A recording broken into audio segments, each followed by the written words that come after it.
Welcome to Red, White, and Blue. From the right, I'm Gary Polland. And from the left, I'm David Jones. Tonight we welcome first from District 148, Texas House of Representatives, Jessica Farrar, fresh from Washington, D.C., and the Harris County Republican Chair, Jared Woodfill, fresh from West U. There you go. Close enough. And still the chairman of this Republican Party of Harris The County. once and future chairman. Jessica, when we will ever get rid we can't get rid of him. A decade's not enough. There will always be a Republican chairman. Always has been, always will be. So Gary reveals that you've been in Washington, D.C., and I gather that you have something to tell us about a little Supreme Court matter. Let me just make this clear, because a lot of my constituents think that I actually work in Washington, D.C., so let's get that let's get that off the table here. I work in Austin, but I just happened to visit Washington, D.C. to actually go witness the Supreme Court decision and the oral arguments in the Texas Redistricting case, which was really exciting. And I have an undergraduate architecture degree from this fine institution, the University of Houston. And so the first thing was obviously the incredible architecture in the room and the lighting, and it was just amazing. But then, just like you learned in your civics class, the justices come in, they sit with the most seniority in the middle, and anyway, so it was pretty phenomenal. See anybody you knew? Yeah, actually, and you were saying that you didn't know anybody there, but you actually do know people.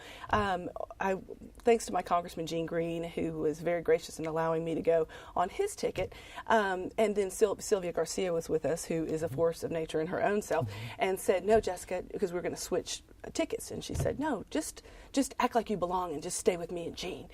So I did, and we went right up the stairs, and I passed Senator Jeff Wentworth of San Antonio. And I said, "Senator, maybe you should run for Congress. Look where I'm going." And then at the end, we laughed again, because he actually sat with ahead of us with the parties to the suit, and so I was only in the front row. So, but it was pretty exciting. Well, who are the parties to the suit? And second, who revealed themselves as members of the court as where they might be going, if you could tell? Okay, the first question is the parties to the suit, obviously the state of Texas, and you had mainly the Mexican-American Legislative Caucus, of which I'm a member, and also NAACP and others were involved as in plaintiffs of the original suit, and they were there to defend. And also another party that was there was a representative from the Department of Justice, who provided some background information. And then it was very clear right off the bat, Scalia was not our friend. Surprise. He did not like the Section 5 of the Voting Rights Act. I think that's why we were there to begin with. But I think ultimately the votes were not there to erase it. I'm sorry, guys. But we're going to have to live with it. Exactly. That's what, we'll see what elections do. But I was very proud. Personally, Justice Sotomayor was the first one to say anything, and she made the very brilliant point that, hey, how could the San Antonio court have started from a map which was the legislatively passed map that wasn't even legal? It hadn't been pre-cleared. So all they could start from was a map that had been pre-cleared, and that was the map we've all been serving under. Okay, well, Jared, we don't want to get into the weeds of redistricting law. I mean, you're welcome to do that, but you get to tell us, though, given that you have to manage a primary. When is this going to happen, do you think? And what are your plans? Well, from a party perspective, it's become a real mess, because it's this moving target. We think it's one date, it becomes another date, and right now we just don't know. We know that both parties at the top, the state party chairs for the respective parties, have tried to work to get a unified primary in order to consolidate resources. Problem you have is the further this is pushed off, it deals and messes with our convention process. And a lot of contracts have been entered into, a lot of money is being spent on having these conventions go forward. And if you push the primary back too far, you've missed these statutory dates. So right now, we don't know who's running for what or when they're running. So it's a real mess. And so we hope to get a lot more direction tomorrow, Friday, with some type of a decision from the court. Well, Jessica, you running? Wherever you're going to run for something. I'm running wherever. I hope it's not. I hope it's not in the immensely packed district that I was given by your colleagues in the legislature. Okay. Well, it will be interesting to see what happens. But hasn't this created a lot of political uncertainty for both Democrats and Republicans as to where they go? I mean, you got people out there saying, "I want to run for Congress." They don't say where they're going to run for Congress. They're not sure they're going to run for Congress, depending on what the lines turn out. It really created chaos. It certainly did. Was this avoidable in your opinion? Because you were up there. It was very much avoidable. people. Y'all, I'm preaching to the choir here. I mean, y'all know this better than anybody, but folks didn't believe that the Department of Justice would have pre-cleared the map. And so General Abbott went the route of the D.C. Circuit Court. But the problem with that is he waited so long to do that. And I want to know why he did that. Perhaps it was a strategy to kind of push us into this time crunch that we're in right now. I don't know. So it Who probably has would have those been better answers? if we adopted the maps early and went through the process earlier so we wouldn't be dealing with it now. And such. Well, and I think there obviously was a big concern about the Eric Holder Justice Department and them giving pre-clearance to this. Because and isn't that why they chose to go hold a on. different route? Because the Bush Justice Department gave them the same verdict 10 years ago, but the Bush appointees overrode the staff attorneys at the DOJ, and so I guess they just didn't assume those appointees would be there for them this time. I think they felt like the better route was to go to the D.C. Circuit, and so ultimately that has put things on hold. Why he waited, I don't know, but we are where we are. Right, and in fact, isn't it true that if our viewers are interested in running for office, there's going to be a filing opening again where you can actually get out there and run if you want. David, it's not too late. I'd rather be with you. Thank you, David. I mean, you're sweet. and that's the thing. Everything is subject to change. Those who have already filed will have the option of pulling out and running for something else. And others on the sideline may say, hey, I want to get involved. And so we really haven't started anything yet. And that's why you haven't seen large campaigns other than the Texas Senate race going forward. Well, what do you think's going to happen? Ultimately, where will that come down? I just don't.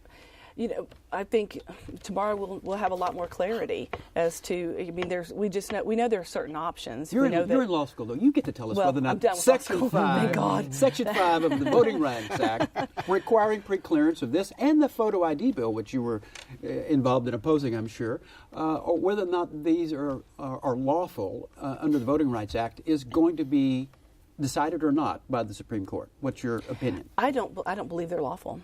Right now, the Supreme Court's asking for all sorts of information about voters, backgrounds of voters, and so I assume they're going to weigh that information and such. Oh, I think it looks like the voter ID for the election, the primaries coming up, it's not going to be in effect because it's probably going to still be in the courts. Right. Well, but correct me if I'm wrong.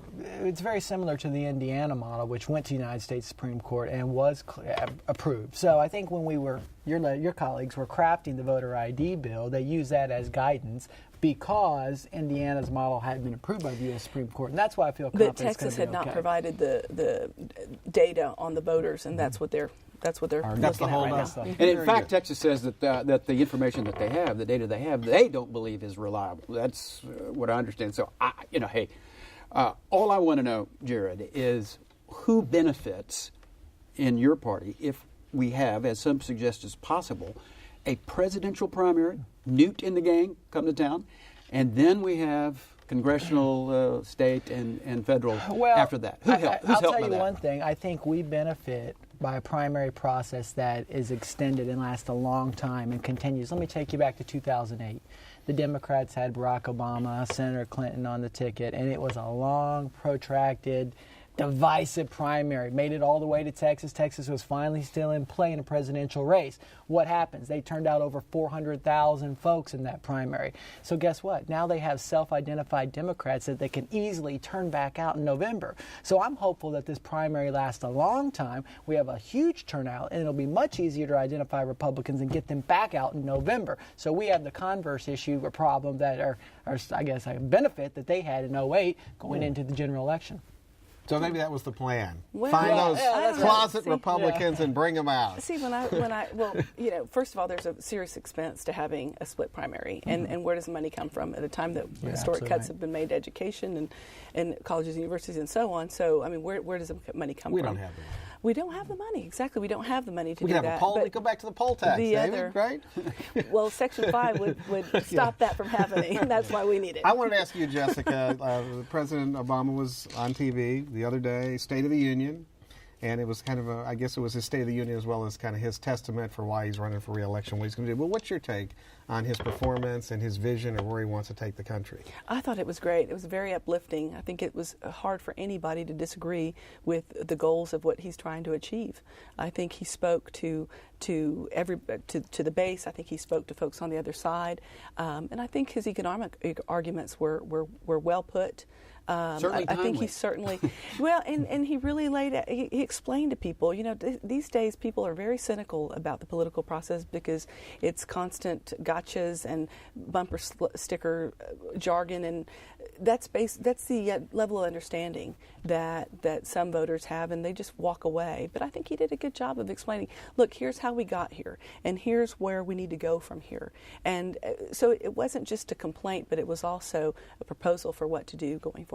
Jared, what's the state of the union? Well, not good. And I think if Obama was to talk about his record, 8.5% unemployment, a $789 billion stimulus package that did anything but stimulate the economy, he told us would keep unemployment from going above 8, a debt that's over $15 trillion, a national deficit that's over $1.6 trillion. I mean, if you go and look at the numbers, you can't win if you're President Obama. So what do? You change the narrative. You start talking about something else. You start talking about the haves versus the haves not. You create this class warfare that he hopes will motivate and energize his base. And so I think he wants to talk about anything but the economy. And it appears to me from listening to his speech that he wants to double down on bad policy. Spend, spend, spend. It sounded like a whole lot more stimulus to me. That didn't work in the past when the Democrats were in control for 2 years, had the House, had the Senate, had the White House. It's not going to work a second time. Doing the same thing over and over again, expecting a different result, is what I call stupidity. Newt Gingrich, though, I mean, Jared, you have to be worried. In fact, a lot of Republicans are panicking. This guy, I mean, you have a great argument for how Romney might win, but you don't. Is this the same Newt Gingrich who worked to balance the budget? Is this the same Newt Gingrich who worked for welfare reform? Is this the same Newt Gingrich who was the architect of the Republican Revolution in 1994? I mean, he's got a record of results that he can campaign upon, and anybody who's watched these debates has seen that this man is no shrinking violet, and this man is a wealth of knowledge and somebody who can take our vision, I think, to the people. And in the debates, there would be nothing better than to see a debate between President Obama and Speaker Gingrich. I think everyone would love to see that. They're both good debaters, and that would be fun. To be fair, Jared, it's hard to criticize Democrats for their support of Fannie Mae and Freddie Mac when Newt Gingrich took $1.5 million to do whatever he did for them. I mean, come on. Well, and Newt's position would be that he was consulting them, advising them to go a different path. But again, this is free enterprise. He wasn't a lobbyist, and so if we want to talk about Fannie and Freddie, we need to go back and talk about Barney Frank and Chris Dodd if you want and to their change opposition Washington, to reforms. No, understand, if you want to change Washington, you normally have to have someone who's an outsider, someone who hasn't been involved in Washington. And Newt, after he left the speakership, and look, I admire the things he accomplished, but after he left the speakership, the guy never left Washington. It was all about Washington. It was groups he formed, and entities he formed, and nonprofits he formed. All that. He's of, by, and for Washington. And I think one of the problems conservatives in the country, and maybe all Americans have, they're tired of having their lives run by Washington. But I think you, Gary, will agree with me as a Republican that this is someone who is a creative, someone who thinks outside the box when it comes to Republican principles and ideals. He doesn't take your traditional conservative ideas and say, we're going to do the same old thing over and over again. He comes up with new ideas and principles and tries to apply them to a new generation, and I think that's what we need. Mitt Romney has some strong points, too, and I think it's Rick Santorum, too, another guy who's done well on the debate trail. It's exciting for us, and you guys had this same excitement in 2008 when you went through probably 100 debates, as I recall, like we've done, and it's been a lot of fun. All right, well, how about this? Will Texas be relevant in the presidential primary for Republicans? But for all this redistricting mess, it would have been, if it would have been Super Tuesday, the typical primary time, I think so. I think it still may be. I mean, if we're looking at an April primary, I think this election will still be in play from our perspective. So I'm hopeful that it will, because that's what we need to be successful down ballot in November. So Jessica, you're a member of that population of people, Hispanic population of people, are exploding in the state of Texas. Famously not maybe given the type of congressional representation in the redistricting that we were talking about, but everybody is going to be competing for the Hispanic vote because they have to hold Obama's numbers down. In Florida, Mr. Ramos of Univision is talking to Newt and says, you want to be compassionate, why don't you support the DREAM Act? His decision was half of it is okay. You know what the DREAM Act is. What does that mean? You get to go to school for 2 years? No, he wants to give anybody who joins the military the path Well, to they already get the citizenship. GI Bill. I mean, you know. Are they sending the right messages to Hispanic voters? I think so. I mean, you heard President Obama in his State of the Union address say that he was for comprehensive reform. No, I mean and the asked- Republicans. and Are asked- they Oh, I'm sending? sorry. Yeah, Pardon me? Republicans. Are they sending the right messages? No, absolutely not. I'm sorry. Go back. I wanted Go to- back. I like what you said the first time. Well, you can't, Mr. Chairman, you can't beat people on the head and ask them to come be your friend. No, I think the attacks on immigration, because this deals with people's family members, the cuts to public education. That's the only way that our folks are going to move forward. All this talk, and every legislative session, we have to defend the in-state tuition legislation passed by Representative Noriega against totally wiping it out. Signed by Governor Perry, right? Right, but It's still supported by him. You know, well, campaigned yeah, on it. but it wasn't easy because I was there when Representative Noriega was speaking to Governor Perry, and it was Arm it was twisting. well, that and some. But I will just say that no, I don't think you can. And Republicans are good at this, is trouting out one person and showing that they've elected somebody and they've got somebody on their team that's Hispanic. But I always tell my Hispanic Republican friends, you'll do really well because there aren't many of you, and there's always a slot.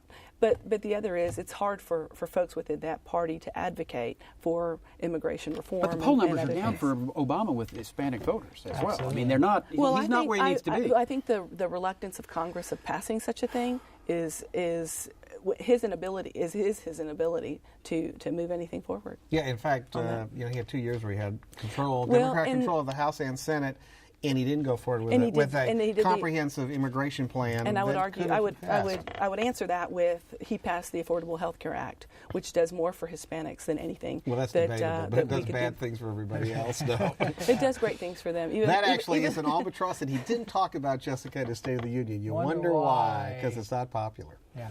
Well, it's not popular because y'all made it not popular, but the fact is it helps people. It reduces costs and a devastating illness. Costs are going up, and the problem with the president's health care plan, you're right, our healthcare system is a mess.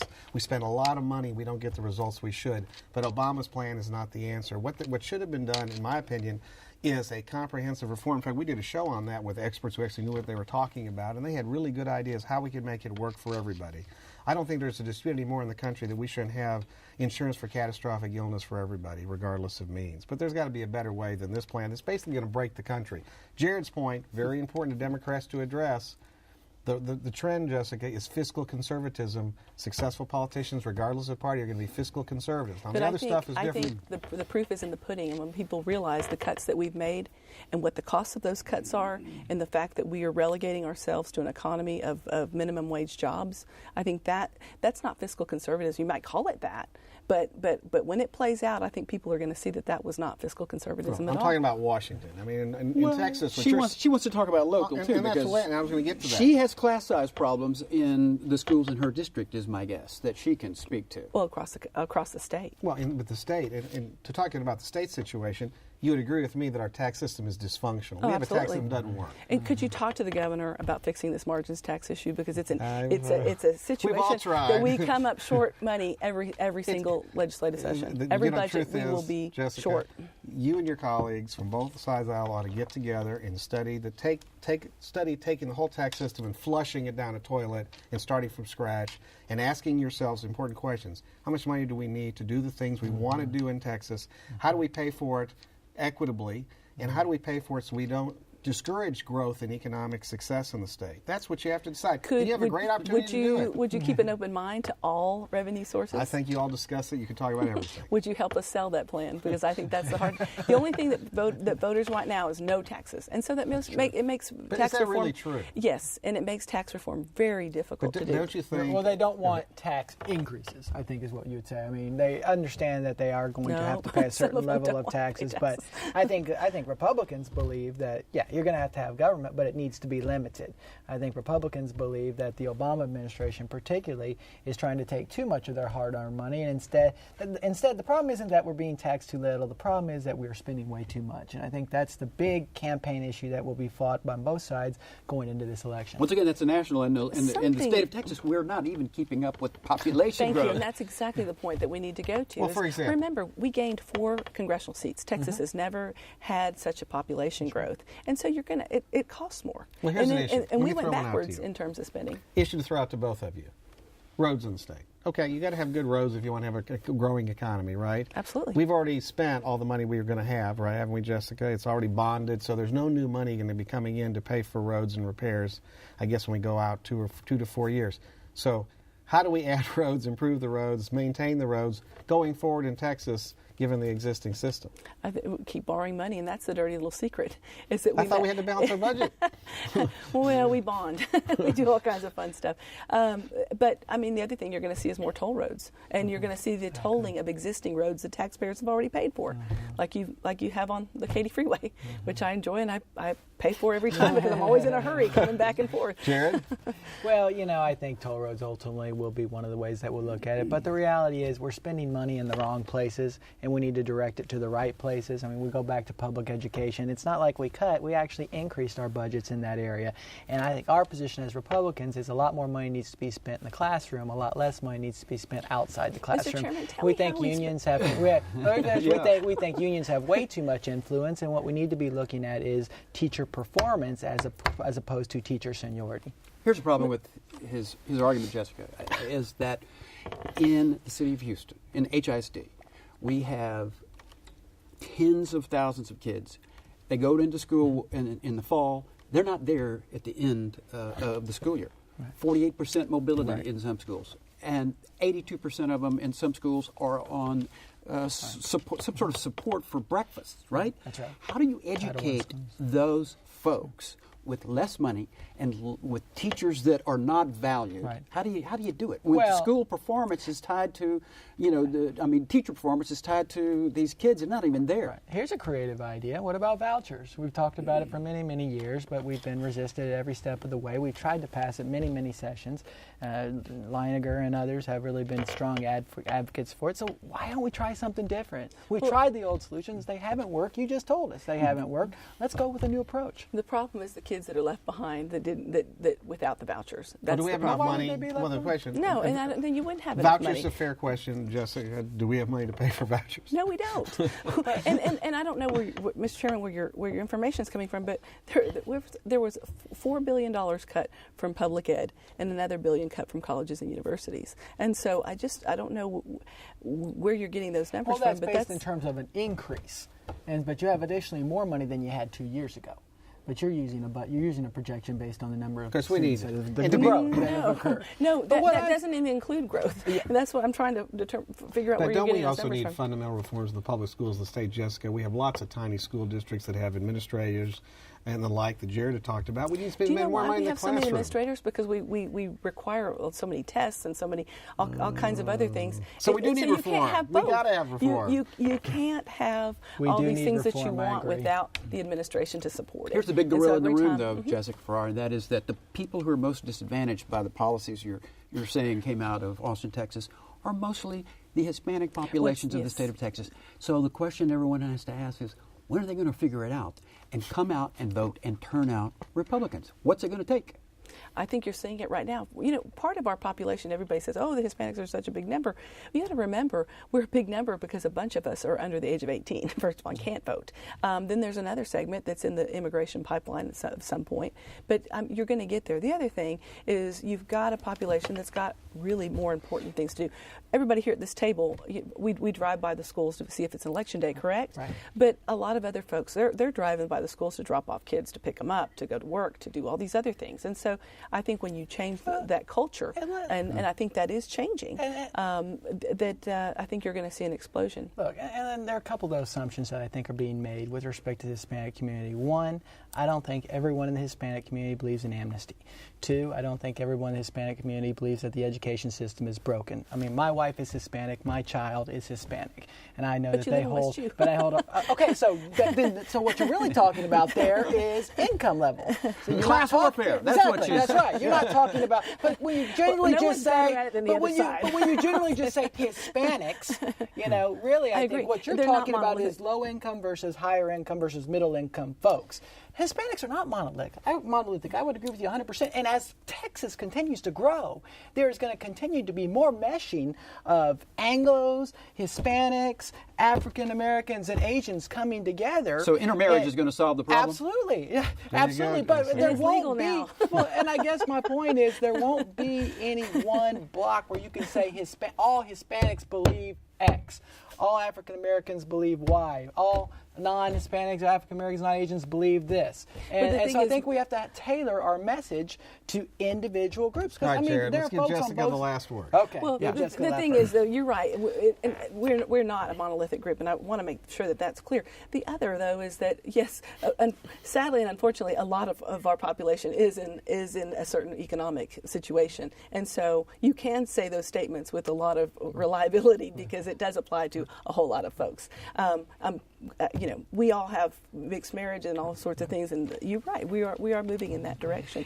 But I think we have to make steps to make sure, the rising tide lifts all boats, and we got to make sure that that's we a good one. build Now, Jared, that you Now, I don't live in West Jew. Everybody keeps saying I live in West Jew. You looked out. I didn't get a chance to ask you about the DA's race. We invite you to visit our home online at HoustonPBS.org. Click on the local program bar, red, white, and blue. Read about our guests, watch the shows, a follow-up discussion. And until next time, get informed and get active.